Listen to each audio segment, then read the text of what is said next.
gosta de decoração, que gosta de fuçar na internet, as mulheres gostam, mas os homens também, né, Fábio? Os homens também gostam, né? E agora tem uma novidade, que é uma tinta lousa. Então você passa na parede. Na minha época era uma lousinha, né, que os pais compravam pra gente não rabiscar a parede e pra gente brincar de dar aulinha, né? Quem não brincou de dar aulinha pros menorzinhos, né? Só que agora tem essa tinta lousa ou papel de parede que é uma lousa. E isso é muito chique, isso é muito assim da moda. Então a pessoa, o que ela faz? Ela pinta uma parte, ela pinta uma parede da cozinha, ou ela pinta uma parte da sala, uma paredinha lá para colocar frases, sabe? Para inspirar, para fazer uns desenhos. Eu comecei a fuçar, eu gosto muito dessas coisas. Tem até essa tinta, você pode passar na bandejinha, e aí você, imagina, receber o café da manhã na bandejinha com uma declaração, fica a dica, marido, né? Uma declaração de amor. Então, assim, quadrinhos. Então, assim, gente, tudo para poder ali escrever uma frase, um versículo. Imagina que legal, né? É a moda do negócio. Então, vamos imaginar que a gente vai fazer isso na nossa casa. Nós vamos separar um cantinho para a gente pintar essa parede. E o que nós vamos escrever lá?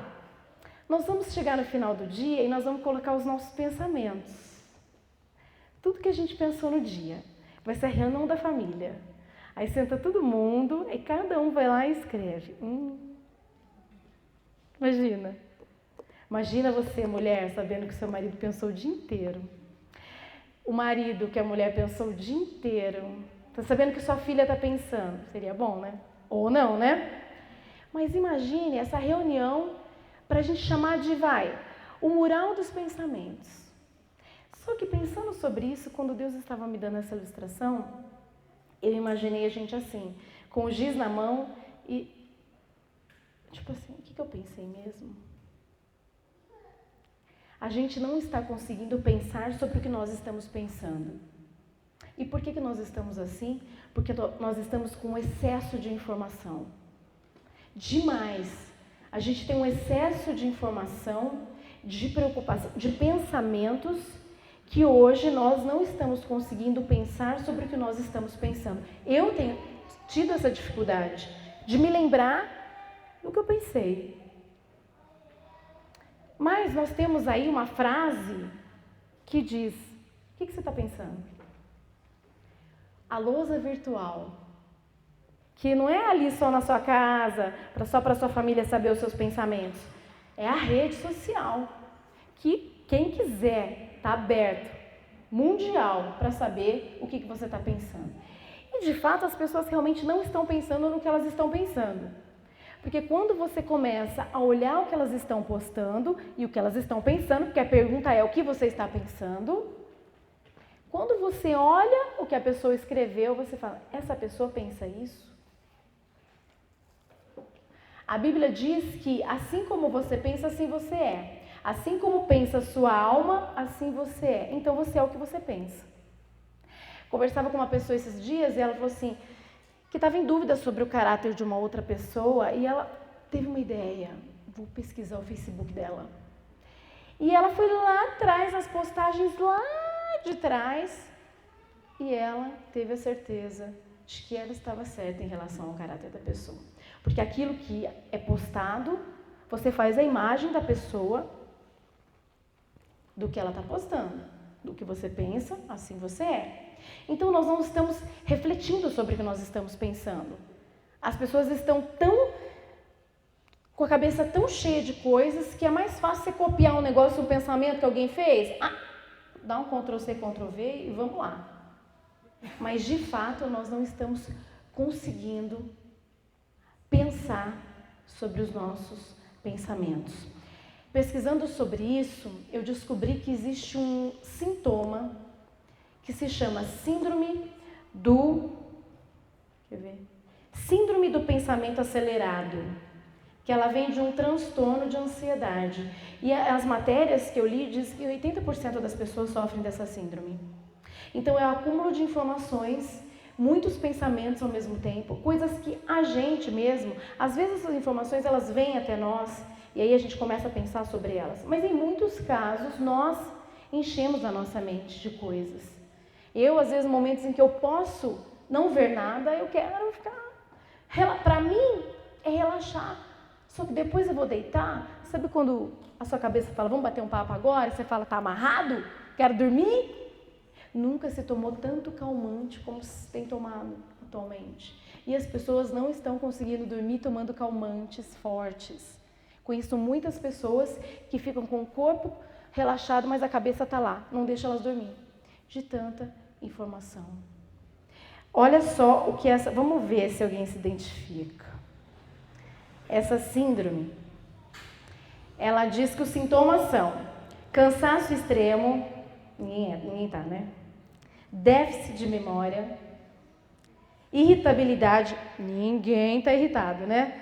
Ontem mesmo nós ouvimos uma pessoa contando que estava numa loja e estava no caixa já para pagar. E ela só fez uma pergunta para a moça do caixa, já a outra lá atrás já surtou. Tipo assim, você está aí para pagar, você não está aí para perguntar. Quer perguntar, pergunta depois. Então as pessoas estão muito irritadas. A gente não, mas as pessoas estão, né? Não pensa para responder. Ai, sai falando, sai dando facada em todo mundo. Depois pede desculpa, mas a gente não, quem sofre da síndrome. E humor flutuante. Um dia tá tudo bem. Ou no mesmo dia, né? Eles falam, os homens têm mania de falar que nós, mulheres, ficamos alternando assim, né? Mas tem homem também assim, né? Que de manhã tá assim, tudo bem, à tarde já tá fala. Tá bravo.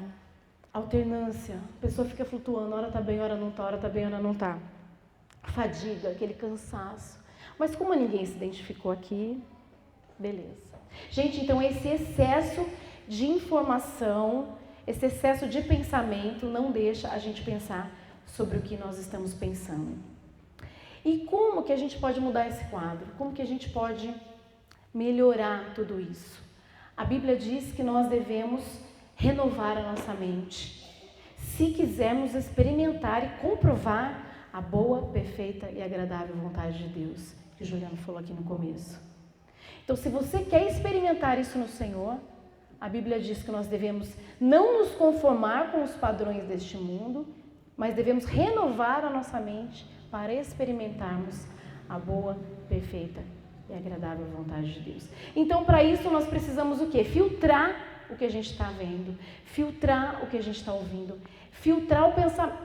Vou ver isso mesmo? Para que eu vou ver? O que isso vai me causar? Sabe aquela pessoa que quer abrir tudo, que quer coisa que vai te fazer mal? E aí você fica, porque aquilo lá nunca mais sai da sua cabeça. Uma imagem que você vê, você não consegue mais esquecer. Então assim, como o Juliano falou, é lixo.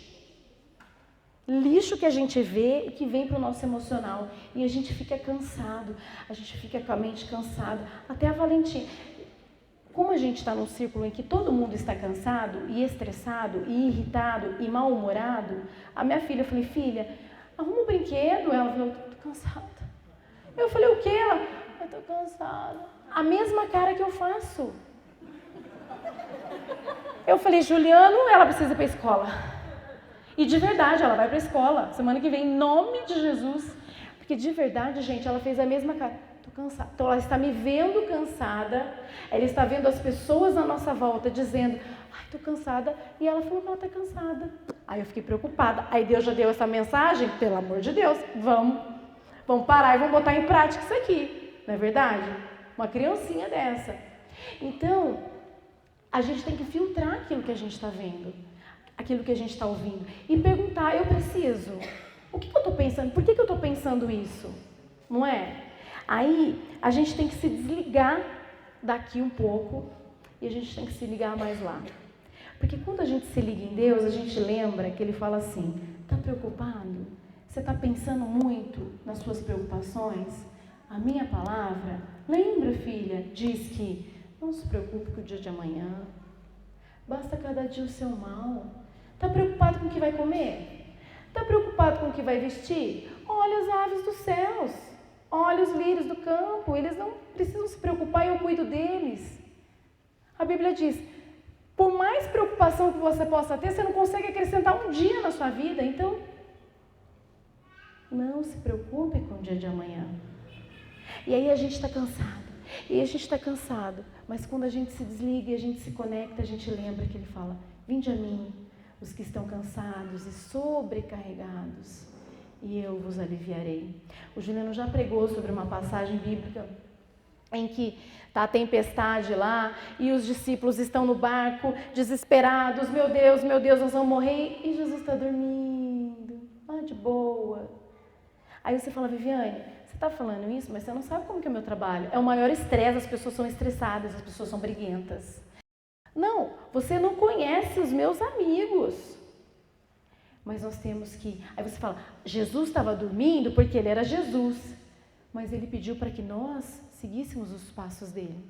Para que nós fôssemos semelhantes a ele. Nós nunca vamos ser iguais a ele, porque ele é Deus. Mas se Jesus consegue, no meio de um ambiente de conflito, permanecer calmo, por que a gente não pode? Por que a gente não pode mais questionar mais sobre: eu vou deixar mesmo, eu vou absorver isso para mim?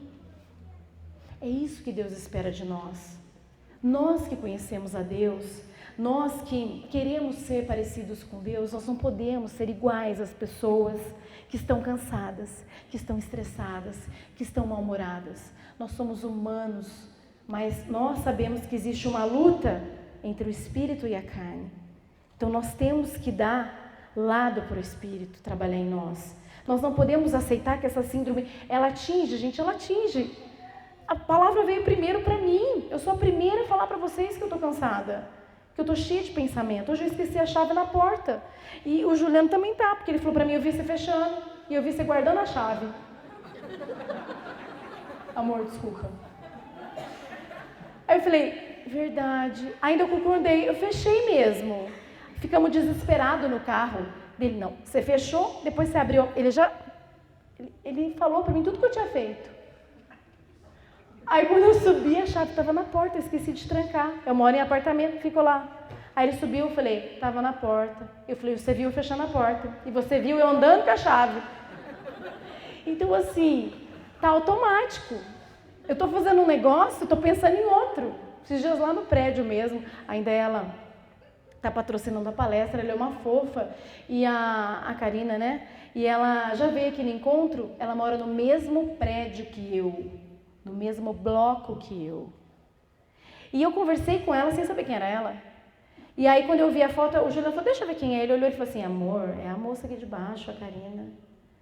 Aí eu pedi 1000 desculpas para ela, gente. Nossa, Karina, você me perdoa, tá? Porque eu sou ruim mesmo de fisionomia, gente, de nome, então, meu Deus.